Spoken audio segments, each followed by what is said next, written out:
Broj korisnika interneta svakodnevno vrtoglavo raste. Njegova upotreba je svestrana i utiče na gotovo sve segmente života.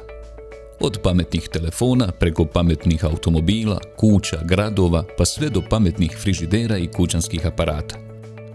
U svim segmentima nastoji olakšati svakodnevne životne aktivnosti, ali sa sobom nosi i neke nove izazove, a najveći je sigurnost. Nikada nije bilo lakše i sa manje resursa napraviti kriminalna djela sa ogromnim posljedicama kako za pojedince, tako i za širu zajednicu. Šta je zapravo internet? Internet je sistem koji omogućuje da različiti uređaji međusobno komuniciraju, odnosno razmjenjuju podatke.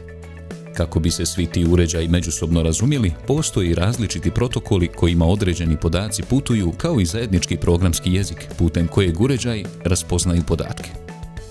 Svaki uređaj koji se spaja na internet ima svoje jedinstveno ime, odnosno IP adresu. Međutim, upravo se putem IP adrese mogu saznati određeni osobni podaci, poput grada iz kojega se spajate na internet, poštanskog broja i internet provajdera preko kojeg ste spojeni na internet. Ko vidi našu IP adresu? Na prvom mjestu to je internet provajder, na primjer BH Telekom, Telemach i sl. U svakom trenutku vidi ko je s kojeg uređaja i kada pristupio internetu, čak i kojoj internetskoj stranici. Te je podatke dužan dostaviti policiji ili drugim pravnim organima na upit. Vlasnici web stranica različitih servisa, igara, sličnih medija kojima pristupamo također imaju pristup našim IP adresama. O internet sigurnosti razgovarali smo sa Ismirom Harambašićem, direktorom i vlasnikom IT kompanije Ant Colony. Danas ljudi olako skidaju aplikacije sa interneta. Dosta tih aplikacija je namijenjeno upravo sa nekakvih torrenta i slično, je upravo namijenjen da kupi neke korisničke podatke i da ih šalje nazad na neki server. Kada kupi te korisničke podatke određena aplikacija koja može biti neki crv ili worm, kako se to zove, ona može poslati podatke i financijske prirode i neke lične podatke i tokene i slično. Ljudi olako na mobitelu uđu u neki coffee shop i povežu se na neku mrežu, ostave neke podatke i slično. Vrlo je moguće da se može desiti, znači to je jako jednostavno, da se može desiti neki man in the middle attack, to se zove kao čovjek u sredini, gdje tu sjedi pored vas još jedan maliciozan korisnik koji onda preusmjerava te vaše pakete koje vi šaljete preko interneta i može da gleda vašu komunikaciju sa vrlo malo nekog znanja. Tako da uvijek treba obratiti pažnju duboko, znači šta je to što vi otvarate, šta je to što vi gledate. On će uraditi preusmjeravanje svega što ide vani. Da li je to bankovna aplikacija, sav HTTP saobraćaj preko sebe umjesto preko gatewaya na routeru. On će sebe postaviti kao gateway na routeru i tu će znači obaviti preusmjeravanja saobraćaja na sebe. Njemu će paketi dolaziti u clear tekstu. Šta god ima u tim paketima, dole je to chat, dole je to neka transakcija. Pazite šta otvarate.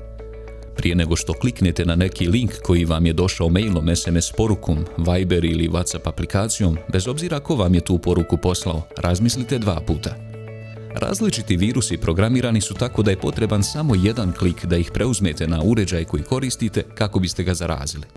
Podignem identičnu stranicu, kako se zove Facebooku, to uopšte nije teško, da napravim jednostavno HTML baziranu stranicu gdje ću ja samo znači nju postaviti na neki web server i poslati recimo vama link i reći ajde, ovo je neka moja aplikacija na Facebooku koja se nalazi. Vi ćete naravno vidjeti da je potrebno da se logujete. A bez obzira što prethodno ste logovani na Facebook i slično, to nije bitno. Moj cilj kao napadača je da vi unesete username i password na Facebook. Taj lažni Facebook. Kada vi unesete korisničko ime i lozinku, malo previše englesko koristim, ali kada unesete korisničko ime i lozinku, dešava se da vaše korisničko ime i lozinka ne idu prema Facebook serverima, nego idu na maliciozni server, gdje kada kontrolišem vaše korisničko ime i lozink mogu da radim šta hoću. Kompjuterski virusi mogu biti programi koji omogućuju neometan uvid u sve podatke koje imate na uređaju, čak i da preko njih treća strana uđe u vaše internetske račune i promijeni lozinku. Na internetu ostaje sve što objavite na društvenim mrežama, fotografije koje ste postavili kao profilne fotografije na različitim internet servisima ili bilo koji sadržaj, slika, video, tekst koji ste ikad igdje objavili. Taj sadržaj ostaje zabilježen na internetskim serverima čak i ako ste ga u međuvremenu obrisali. Ovo je vrlo važna činjenica koja se često zaboravlja.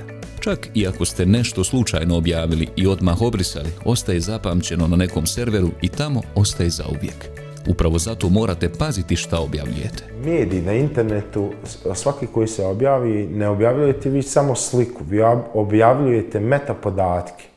Objavljujete i lokaciju gdje je slika uslikana, i vrijeme kada je to uslikano i sl. Tako da treba obratiti pažnju na sadržaj i ono što se objavljuje na ove socijalne mreže. Nekoliko pravila i savjeta za mlade. Neću ostavljati svoje puno ime i prezime, adresu stanovanja ili škole, imena svojih roditelja, brojeve telefona ili mobitela nikome na internetu. Razumijem da mnogi ljudi ne moraju u stvarnosti biti onakvi kakvi se predstavljaju tamo. Obavijestit ću roditelje o svim novim e-mail ili chat porukama koje mi stignu od nepoznatih ljudi. Neću naručivati niti kupovati bilo šta putem interneta bez prisutnosti i odobrenja roditelja. Nikada se neću sastajati s osobama koje upoznam putem interneta bez da se prethodno o tome dogovorim s roditeljima. Ukoliko me bilo ko uznemirava ili maltretira, suzdržat ću se od daljnje komunikacije s tom osobom i odmah obavijestiti roditelja. Hvala vam što ste gledali još jednu epizodu o medijsko-informacijskoj i informatičkoj pismenosti građana Bosne i Hercegovine.